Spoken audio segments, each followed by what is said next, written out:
নিম্নচাপ, ঘূর্ণিঝড় ওই ঘূর্ণাবর্ত থেকে এবার খানিকটা স্বস্তি পেতে চলেছেন বাংলার মানুষ। কারণ এবার আসছে সেই মনোরম সময় যেটার জন্য বহু মানুষ সারা বছর অপেক্ষা করে থাকেন।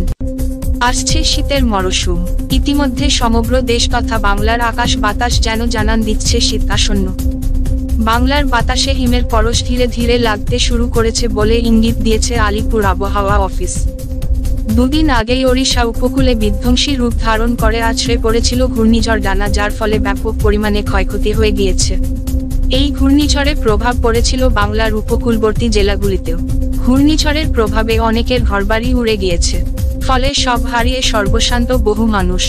তবে অবশেষে স্বস্তির খবর শোনালো আলিপুর হাওয়া অফিস। বর্তমানে ঘূর্ণিঝড় ডানা কোথায় রয়েছে তা এবার জানা গেল। আপনিও কি জানতে ইচ্ছুক যে বর্তমানে ঘূর্ণিঝড় ডানা কোথায় রয়েছে? বাংলায় কবে শীতের আগমন ঘটবে? তাহলে বিশদে জানতে চোখ রাখুন আজকের এই আর্টিকেলটির উপর। আলিপুর মৌসুম ভবন জানাচ্ছে, ঘূর্ণিঝড় ডানা শক্তি হারিয়ে সুস্পষ্ট নিম্নচাপে পরিণত হয়েছে। উত্তর ওড়িশা থেকে নিম্নচাপ আরও শক্তি হারিয়ে ছত্তিশগড় মধ্যপ্রদেশের দিকে এগোবে। আজ থেকে আবার বাংলার জেলাগুলিতে আবহাওয়ার উন্নতি হতে শুরু করবে। সেই সঙ্গে আগামী কয়েকদিনের মধ্যে তাপমাত্রাও বেশ খানিকটা কমতে শুরু করবে বলে আভাস দিয়েছেন আবহাওয়াবিদরা। আজ কলকাতা শহরসহ বেশ কিছু জেলায় হালকা থেকে মাঝারি পরিমাণে বৃষ্টি হওয়ার সম্ভাবনা রয়েছে, তবে আগামীকাল থেকে বৃষ্টির সম্ভাবনা এক প্রকার নেই বললেই চলে। নতুন সপ্তাহে শহর থেকে শুরু করে বিভিন্ন জায়গায় তাপমাত্রা বেশ খানিকটা কমতে শুরু করবে।